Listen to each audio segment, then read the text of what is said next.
We started off 8 days ago with the plan of stopping at 33 different places across the country.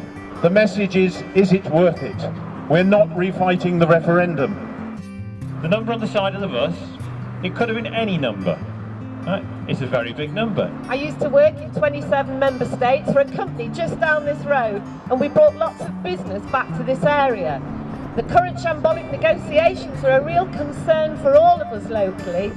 Whether you voted to leave or whether you voted to remain, people have the right to ask the questions.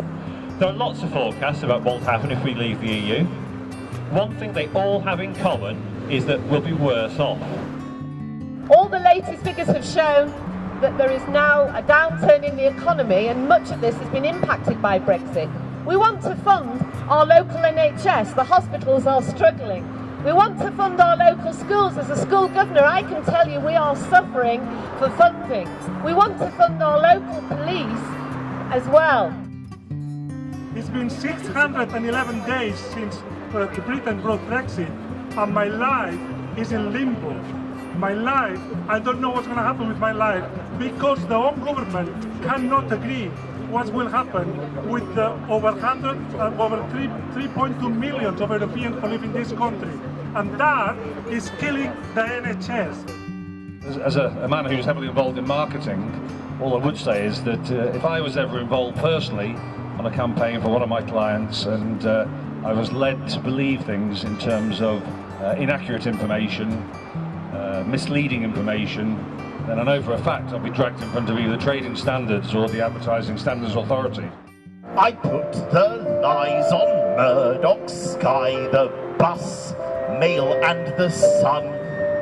It slowly turned, the truth has burned, and now it's all come unspun, oh dear. I think it's really important to stress, and what we're saying is we need a fair say for all, and where we are now, Parliament cannot decide where to go forward. There are lots of people with lots of concerns, not least of all the young people, some of whom are here today, are going to speak because they weren't allowed to vote. One of the youngest members on the tour is coming to speak a few words to you about how he feels and how the young people feel. We need to ask ourselves, is Brexit really worth it? We need to set aside our pride and our political differences and begin to understand what the harsh reality of Brexit is really shaping up to be.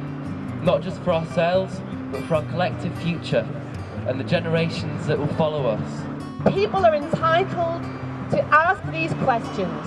If you've changed your mind or you're now unsure, please believe you're not alone. Is it worth it? No!